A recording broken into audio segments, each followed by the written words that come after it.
ओम शांति। ओम शांति। आज की तारीख है 10 जनवरी 2023।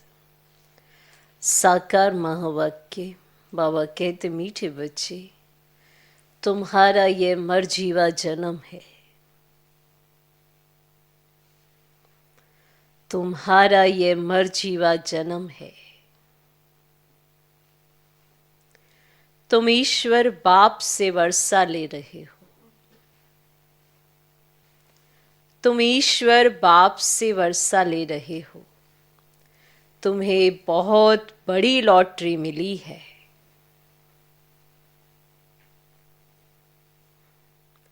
तुम्हें बहुत बड़ी लॉटरी मिली है, इसलिए अपार खुशी में रहना है।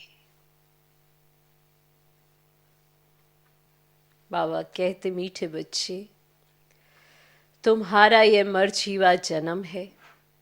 तुम ईश्वर बाप से वर्षा ले रहे हो। तुम्हें बहुत बड़ी लॉटरी मिली है, इसलिए अपार खुशी में रहना है। आज का प्रश्न, अपने आप को कौन सी समझानी दो तो चिंता समाप्त हो जाएगी। अपने आप को कौन सी समझानी दो। खुद को समझाना है ना। चिंता स्वयं को लगी है तो स्वयं को क्या समझाओगे जो आपकी चिंता समाप्त हो जाएगी। गुस्सा चला जाएगा। गुस्सा चला जाएगा।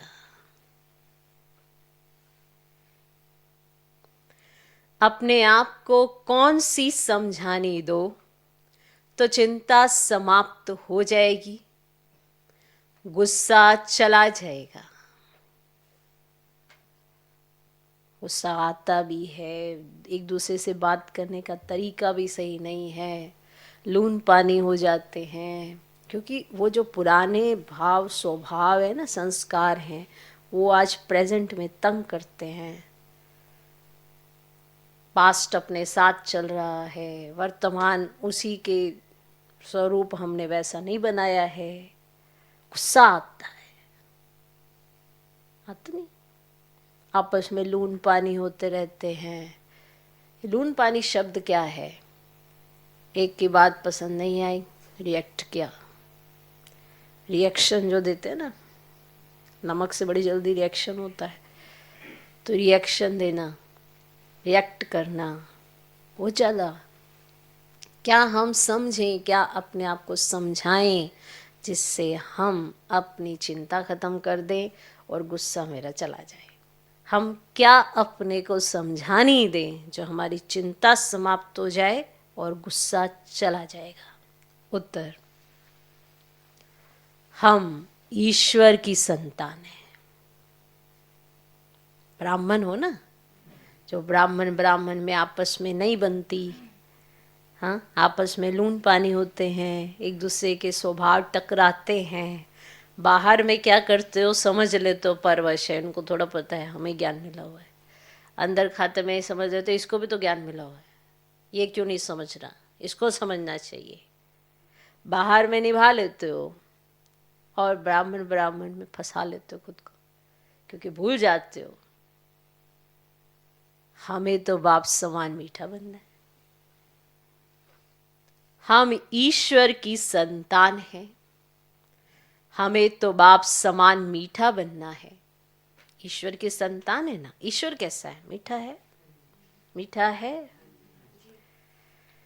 तो बनना है बाप समान मीठा।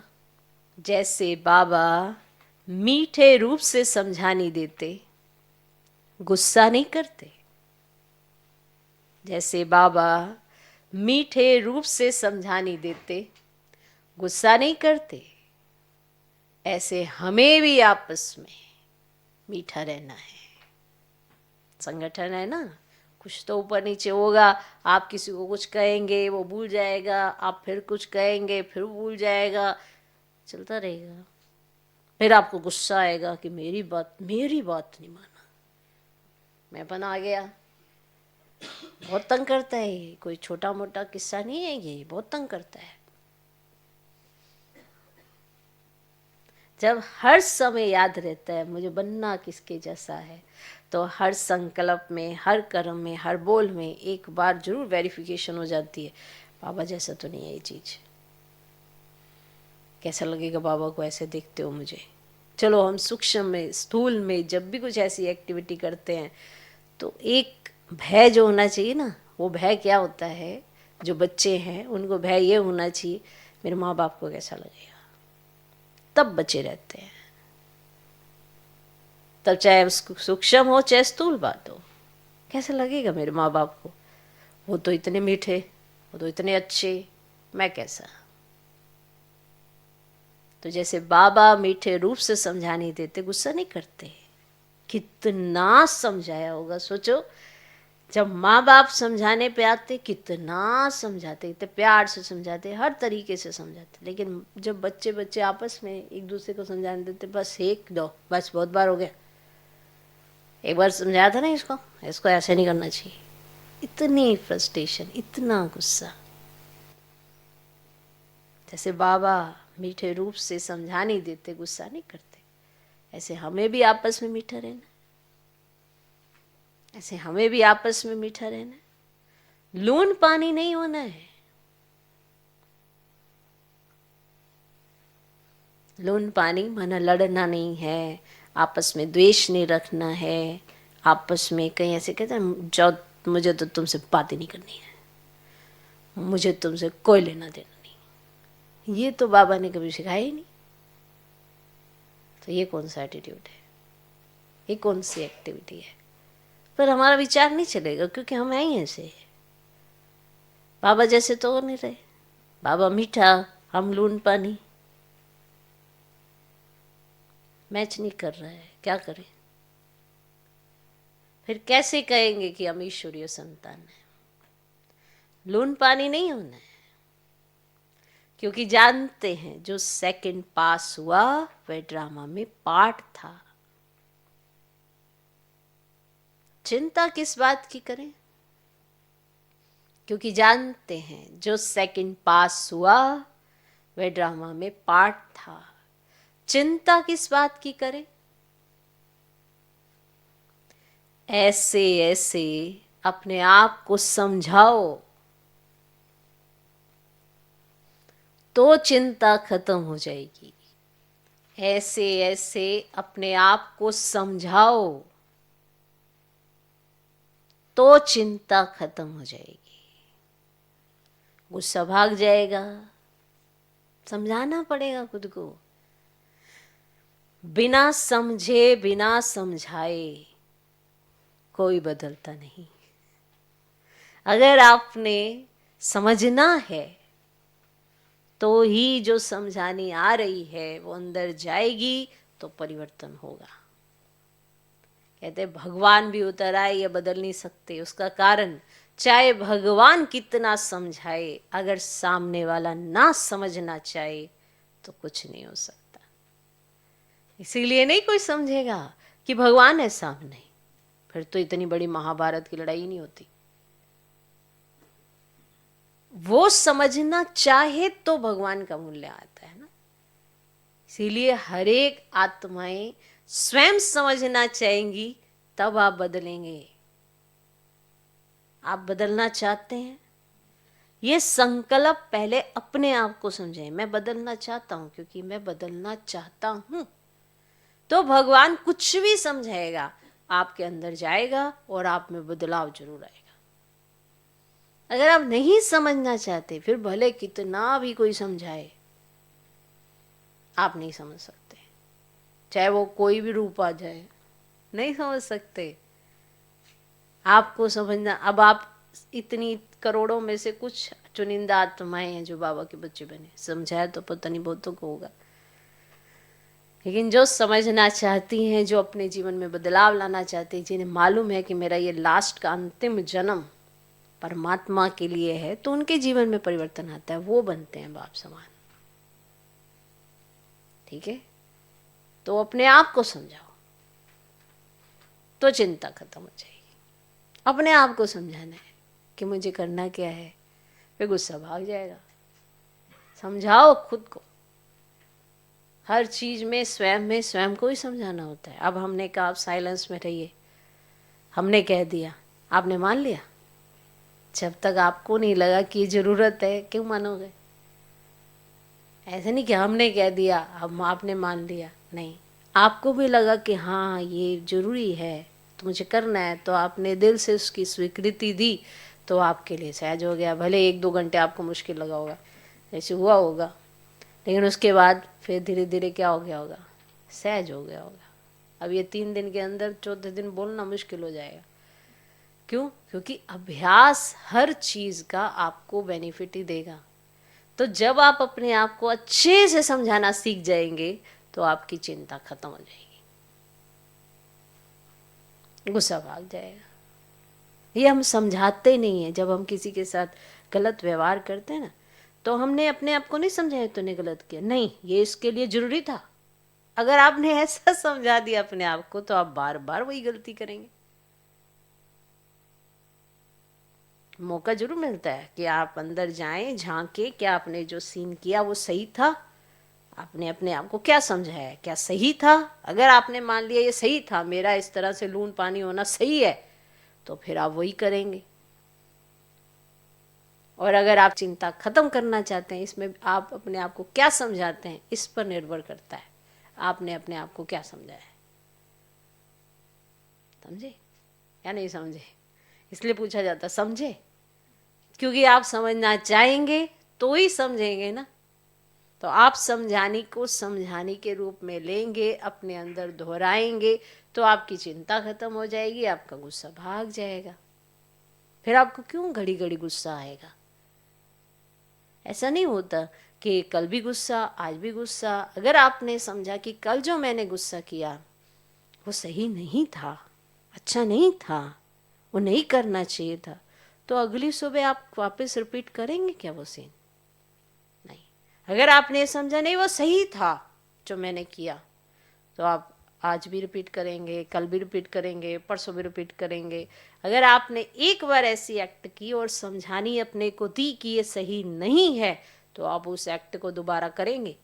नहीं करेंगे। और अगर आप बार बार कर रहे हैं तो माना अपने आप को आपने क्या समझाया है? नहीं समझाया ना। इसीलिए वो गुस्सा भी नहीं जाता, वो चिंता भी नहीं जाती, वो सारी चीज़ें वैसी की धरी रह जाती हैं। और कुछ समझ ही नहीं आता कि हम करें तो करें क्या, क्योंकि फिर वो चीज़ें संस्कार के रूप में, आदत के रूप में पक्की होती जाती।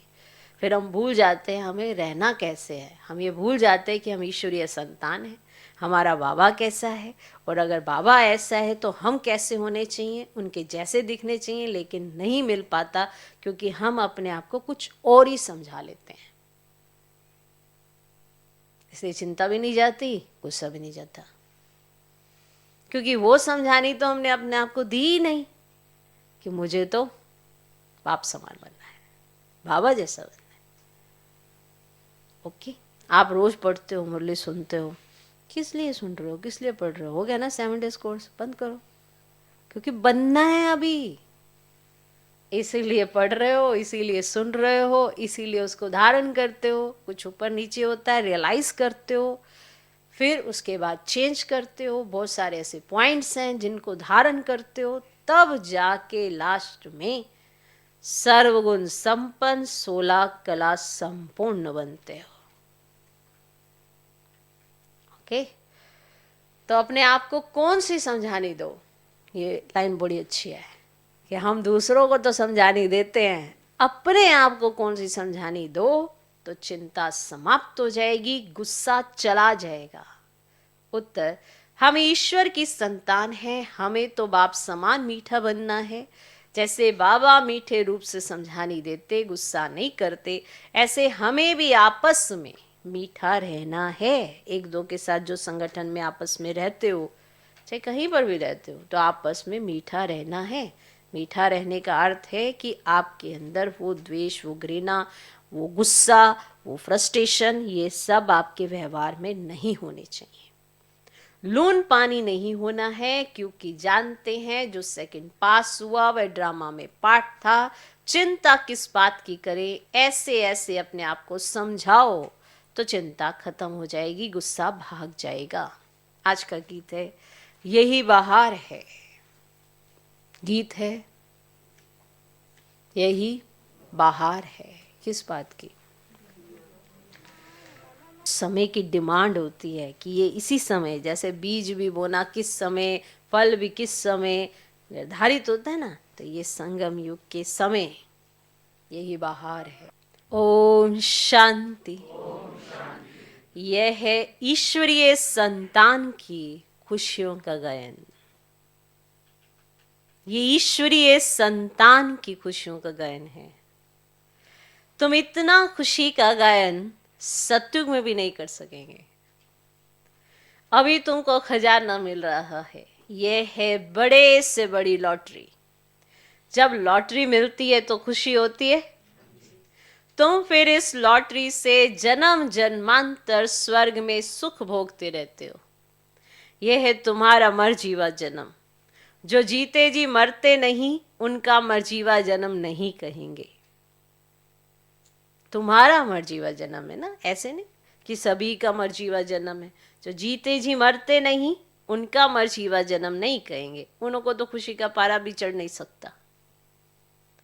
जब तक मरजीवा नहीं बने हैं, अर्थात बाप को अपना नहीं बनाया है, तब तक पूरा वर्षा भी मिल नहीं सकता।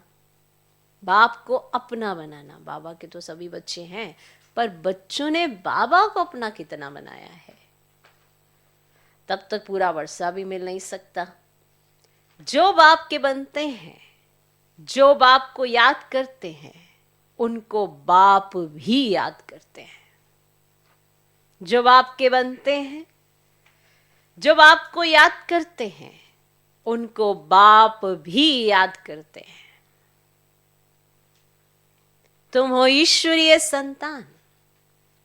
तुम्हें नशा है कि हम ईश्वर बाप से वर्षा अथवा वर ले रहे हैं, जिसके लिए भक्त लोग भक्ति मार्ग में धक्का खाते रहते हैं। बाप से मिलने के लिए अनेक उपाय करते हैं। कितने वेद शास्त्र मैगजीन आदि अथाह पढ़ते रहते हैं, परंतु दुनिया तो दिन प्रतिदिन दुखी होती जाती है, दुखी होती ही जाती है दिन प्रतिदिन। देखो, सब इतना सब कुछ करते हैं, फिर भी दुनिया दिन प्रतिदिन दुखी होती जाती है। इनको तमो प्रधान होना ही है। ये बबुल ट्री है ना, ये बबुल ट्री है ना। बबुल नाथ फिर आकर कांटों से फूल बनाते हैं। कांटे बहुत बड़े बड़े हो गए हैं, बड़े जोर से लगते हैं, उसको अनेक प्रकार के नाम दिए हुए हैं। सत्युग में तो होते नहीं। बाप समझाते हैं यह है कांटों की दुनिया, एक दो को दुख देते रहते हैं। घर में बच्चे भी ऐसे कपूत निकल पड़ते हैं जो बात मत पूछो। घर में बच्चे ऐसे कपूत निकल पड़ते हैं जो बात मत पूछो। माँ बाप को बहुत दुखी करते हैं। सभी कोई एक समान भी नहीं होते। सबसे जास्ती दुख देने वाला कौन है, यह मनुष्य नहीं जानते। बाप कहते हैं इन गुरुओं ने परमात्मा की महिमा ही गुम कर दी है। हम तो उनकी बहुत महिमा करते हैं। वे परम पूज्य परम पिता परमात्मा है। शिव का चित्र भी बहुत अच्छा है, परंतु बहुत ऐसे लोग हैं जो मानेंगे नहीं कि शिव कोई ऐसा ज्योतिर्बिंदु है, क्योंकि वह तो आत्मा सो परमात्मा कह देते हैं।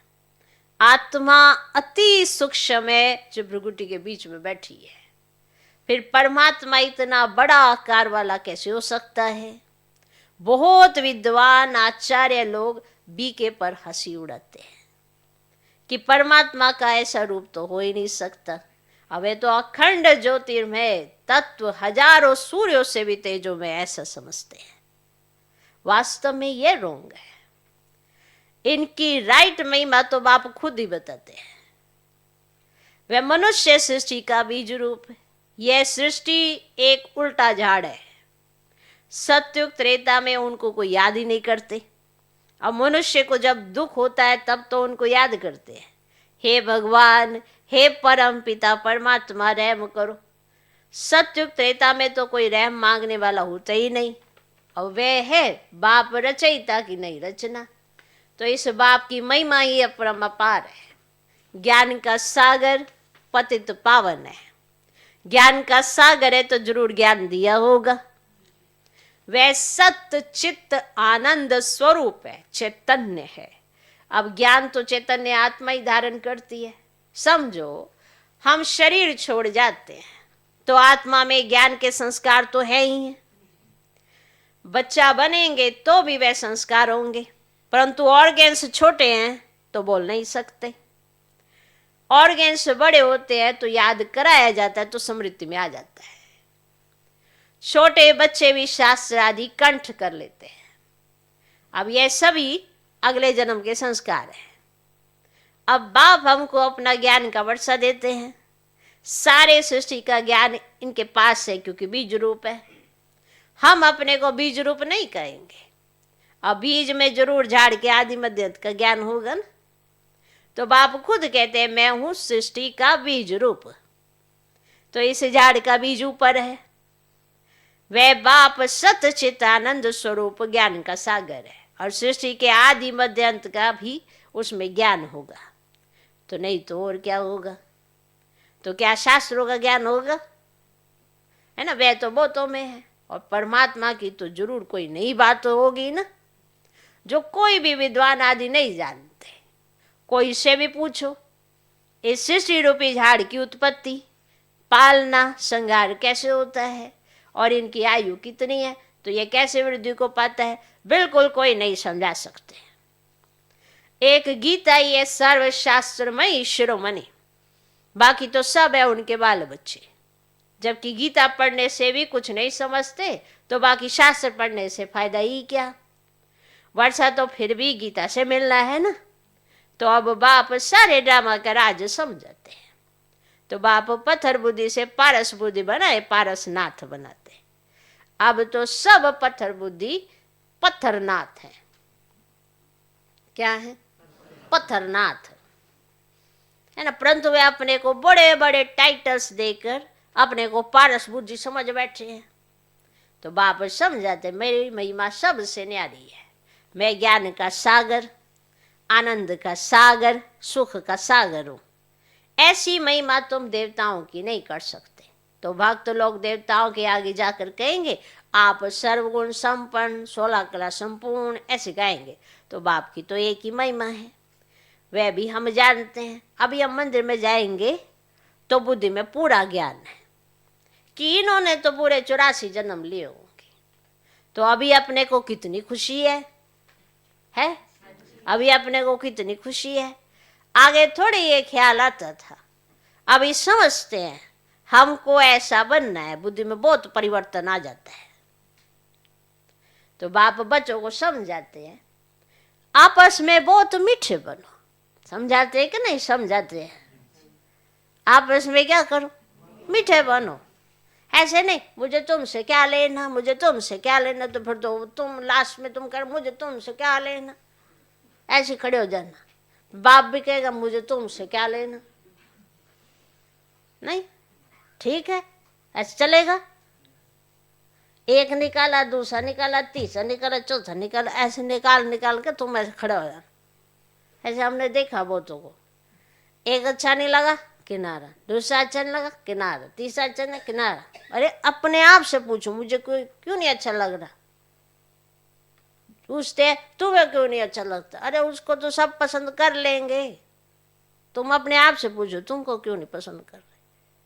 ये किनारे किनारे किनारे किनारे करते करते किनारा ना हो जाए। ऐसा नहीं करना चाहिए ब्राह्मण बच्चों को, करना चाहिए। चलेगा?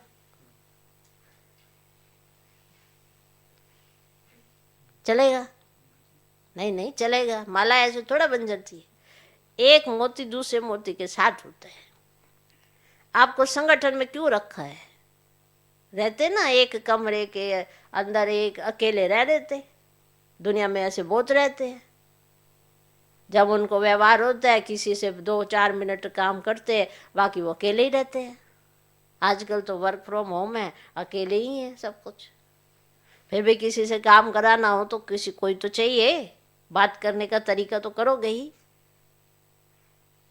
तो बाबा तो समझाते हैं ना कि आपस में तुम्हें कैसा होना चाहिए, आपस में मीठे बनो। एक दो के साथ माना कोई बात हो भी जाती संगठन में, चलो हुई, खत्म हुई, फिर नॉर्मल हो जाओ। ऐसे तो ना पकड़ पकड़ के हाँ? मैंने इतना संस्कार गंदा बना लिया है कि बात मत पूछो। तो बाप भी क्या समझे, नहीं, एक को छोड़ा, दो को छोड़ा, तीन को छोड़ा, सारे खराब है, सारे खराब है। अपने अंदर देखो खराब कौन है।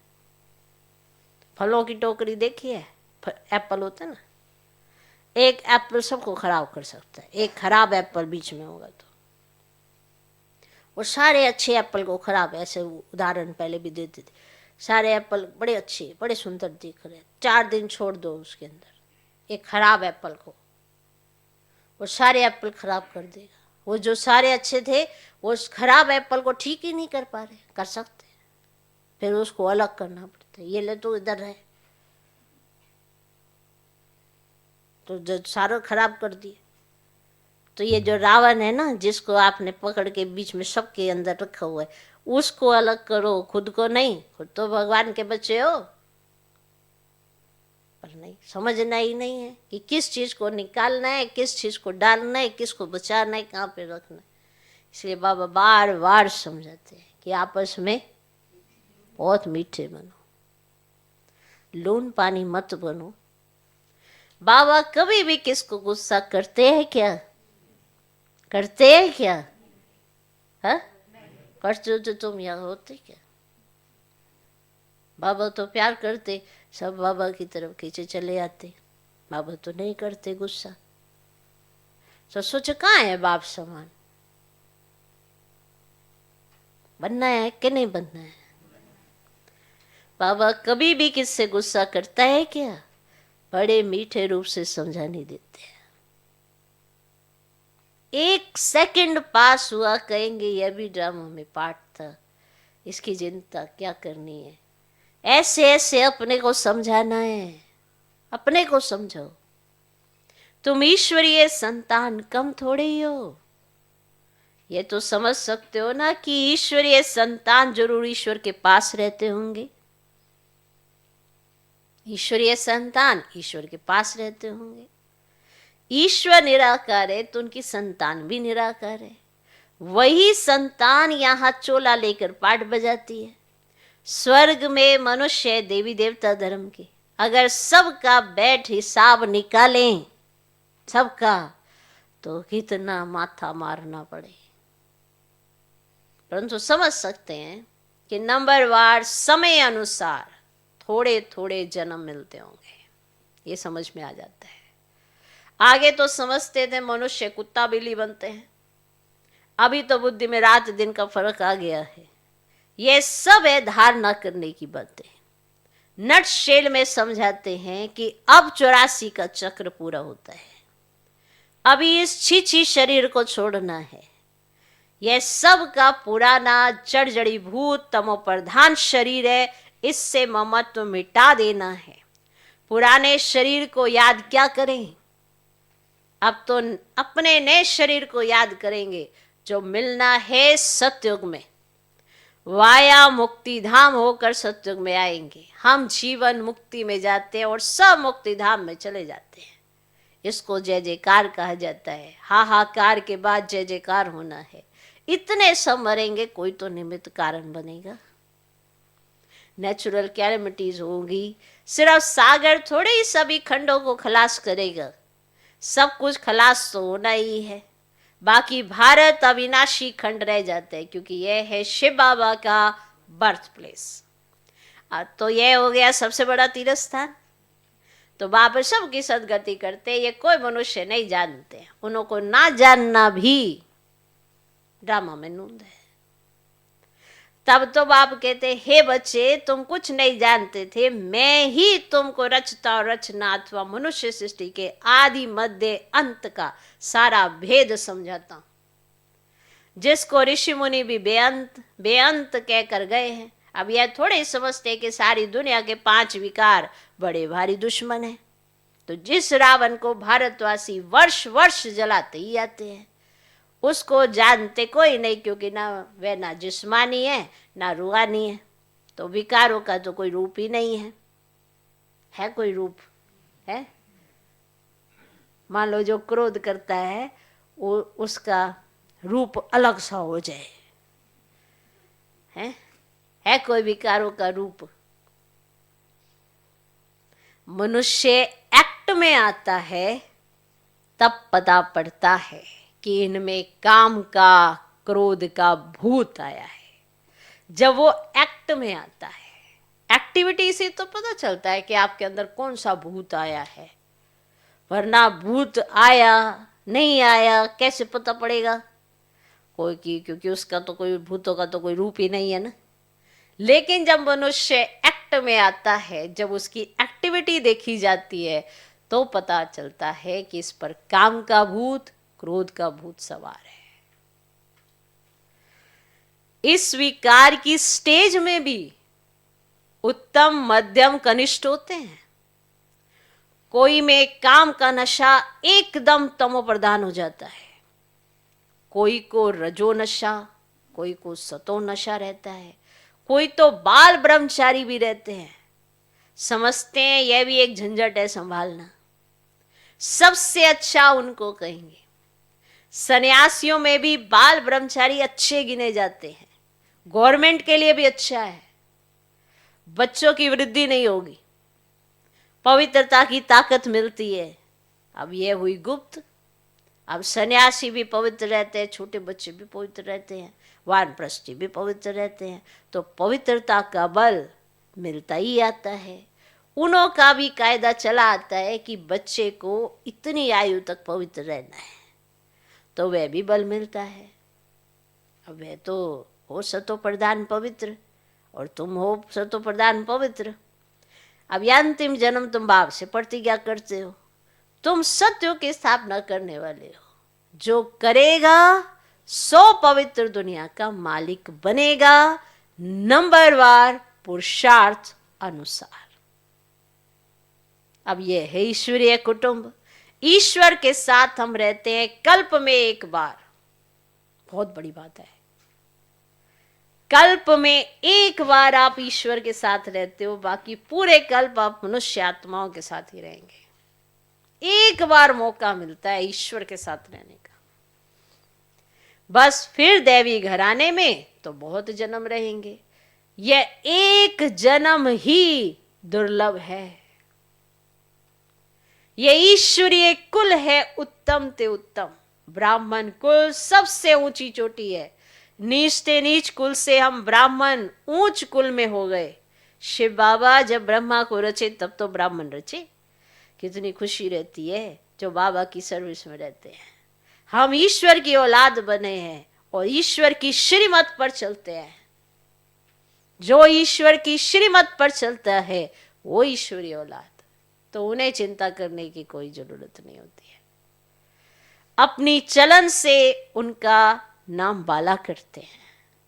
ईश्वरीय औलाद है, ईश्वर के बच्चे बने हैं, तो वो अपनी चलन से बाबा का नाम बाला करते हैं। बाबा कहते हैं वे तो है आसुरी गुणों वाले, तुम दैवी गुणों वाले बन रहे हो। जब तुम संपूर्ण बन जाएंगे तो तुम्हारी चलन बहुत अच्छी हो जाएगी। बाबा कहेंगे यह है दैवी गुणों वाले, नंबरवार पुरुषार्थ अनुसार। क्योंकि सबके सब दैवी गुणों वालों में नंबर 1 नहीं होंगे। जैसे जिसने पुरुषार्थ किया होगा उतना ही उसके अंदर दैवी गुणों की धारणा होगी। ये सारी मुरलियों में हमें बहुत समझानियाँ मिलती हैं। हमने हर दैवी गुण को कैसे अडॉप्ट करना है, क्या समझ स्वयं को देनी है, किस तरह से वो दैवी गुण मेरा हो जाएगा, ये सब प्रैक्टिकल करोगे तो आपको बहुत सहज लगेगा। वरना सब ये थियोरटिकली हो जाता है। थ्योरी में है पर प्रैक्टिकल में नहीं है। ये इसीलिए कहा जाता है नंबरवार पुरुषार्थ अनुसार। जो पुरुषार्थ करता है वो नंबर 1 पाता है, जो पुरुषार्थ जैसा करता है वो वैसा पद पाता है। तो जिसने जैसा पुरुषार्थ किया, आश्रय गुण वाले भी नंबरवार है, बाल ब्रह्मचारी भी हैं, सन्यासी पवित्र रहते हैं, सो तो बहुत अच्छा है, बाकी वे किसकी सदगति तो कर ही नहीं सकते। अगर कोई गुरु लोग सदगति करने वाले होते तो साथ ले जाते, परंतु खुद ही छोड़कर चले जाते हैं। तो यहाँ ये बाप कहते हैं मैं तुमको साथ ले जाऊंगा, मैं आया हुई हूँ तुमको साथ ले जाने के लिए। वह तो ले नहीं जाते, खुद ही गृहस्थियों के पास जन्म लेते रहते हैं। अब संस्कारों के कारण फिर सन्यासियों के झुंड में चले जाते हैं। अब संस्कार है सन्यासियों वाले, तो जन्म तो ले लिया, फिर धीरे धीरे धीरे वो अपने संस्कारों के परमान उनके संस्कार इमर्ज होते हैं, फिर वो सन्यासियों के झुंड में ही अपने आप को अच्छा फील करते हैं, तो उनके झुंड में चले जाते हैं। नाम रूप तो हर जन्म में बदलता रहता है। यह अभी तुम बच्चे जानते हो कि सतयुग में यहाँ के पुरुषार्थ अनुसार पद होगा। जो सतयुग में पोजीशन मिलनी है वो संगम के पुरुषार्थ अनुसार होगा, ये तो पता है ना। वहाँ ये मालूम ही नहीं होगा कि हमने ये पद कैसे पाया। अब यह तो अभी पता है ना, जिसने जैसे कल पहले पुरुषार्थ किया था वैसे ही अब करेंगे। बच्चों को साक्षात्कार भी कराया हुआ है कि वहाँ शादी आदि कैसे होती है, बड़े बड़े मैदान बगीचे आदि होंगे। अब तो भारत में ही करोड़ों की आबादी है और वहाँ तो कुछ लाख ही रहते हैं, और वहाँ थोड़ी इतनी मंजिलों वाले मकान होंगे। ये अभी है क्योंकि जगह नहीं है ना, वहाँ इतनी सर्दी नहीं होगी, वहाँ इतनी सर्दी नहीं होगी है ना, वहाँ दुख की निशानी भी नहीं है, ना बहुत गर्मी होती ना जो पहाड़ों पर जाना पड़े, है ना। अब जास्ती गर्मी होती तो पहाड़ों पे चले जाते ना, तो ना बहुत गर्मी होती जो पहाड़ों पर जाना पड़े। अब नाम ही है स्वर्ग। इस समय मनुष्य कांटों के जंगल में पड़े हैं। जितना सुख की चाहना करते हैं ना उतना दुख बढ़ता ही जाता है। अब बहुत दुख होगा, लड़ाई होगी तो खून की नदियां बहेंगी। अच्छा, अब यह मुरली सब बच्चों के आगे सुनाई, यह मुरली सब बच्चों के आगे सुनाई। सम्मुख सुनना नंबर 1, टेप से सुनना नंबर 2, मुरली से पढ़ना नंबर 3।